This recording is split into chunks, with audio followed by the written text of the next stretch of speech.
চল চল চল চল। ভাইজান, এটা আমার ঈদের শাড়ি, কেমন লাগতেছে বলেন তো? সুন্দর লাগতেছে ভাবি, কিন্তু জাকাতের শাড়ি আপনি কোথায় পাইলেন? জাকাতের শাড়ি হবে কেন? আমার জামাই 10,000 টাকা দিয়ে কিনে দিছে।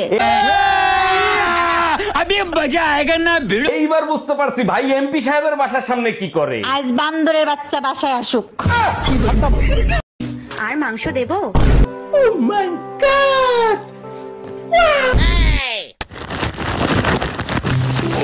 এটা তোমার বাড়ি, বিয়ে বাড়ি না।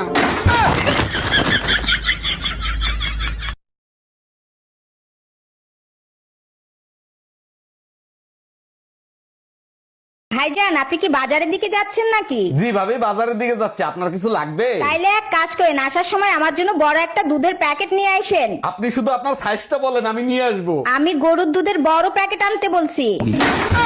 সারাদিন ঘরে বসে থাকি, ভাবছি কিছু একটা করব। আচ্ছা কি করব বলো তো? তোমার ভিতর যে প্রতিভা আছে সেইটা কোনো ভালো কাজে লাগাও, দেখবা টাকাও ইনকাম হবে, তোমার সময়ও পার হবে। আচ্ছা हमको सिखा रिया है। আমার ভিতর তো ঝগড়া করার ভালো প্রতিভা আছে, এর জন্য কি কেউ টাকা দেবে?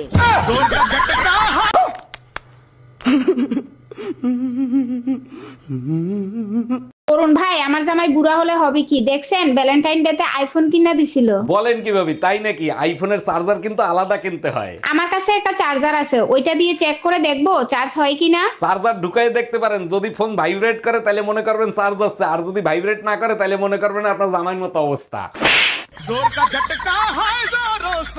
আজকে রাতে কিন্তু না করবা না, এক সপ্তাহ ধরে না করতেছো। এক সপ্তাহকে এক মাস হয়ে গেল আমি এগুলা কাম করা হব না, যে শীত পড়ছে।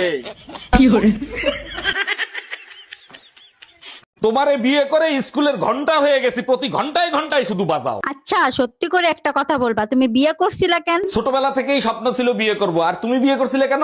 আমারও ছোটবেলা থেকে স্বপ্ন ছিল বিয়ে করে স্বামীকে ঘন্টার মতো বাজাবো। গরমে একটু শান্তিতে গোসল করব, তোমার যন্ত্রণায় তাও করা যাবে না। তাড়াতাড়ি দরজা খোলো, তোমার জন্য গরম পানি আর বাসন মাজার মাজনি নিয়ে আসছি। আমি গোসল করতে আসছি, থালা বাসন ধুইতে না। পুরো শীতে একদিনও গোসল করো না, গরম পানি আর মাজনি দিয়ে না ঘষলে ময়লা উঠবে না।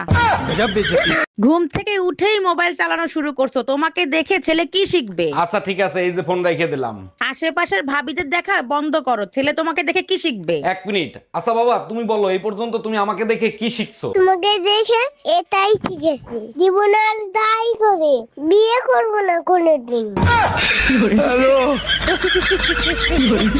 কি ব্যাপার, তোমার এত খুশি খুশি লাগতেছে, কাহিনী কি? কাহিনী তেমন কিছু না, ভাবতেছি আমি আর একটা বিয়ে করব। বিয়ে করা তো ফরজ, আর ফরজ কাজে আমি বাধা দেই না। সত্যি বলতিছো? তাইলে আমি একটা বিধবা বিয়ে করে সবের কাজ করব। কুমারী মেয়ে বিয়ে করো, 2 দিন পরে তো এমনি বিধবা হবে।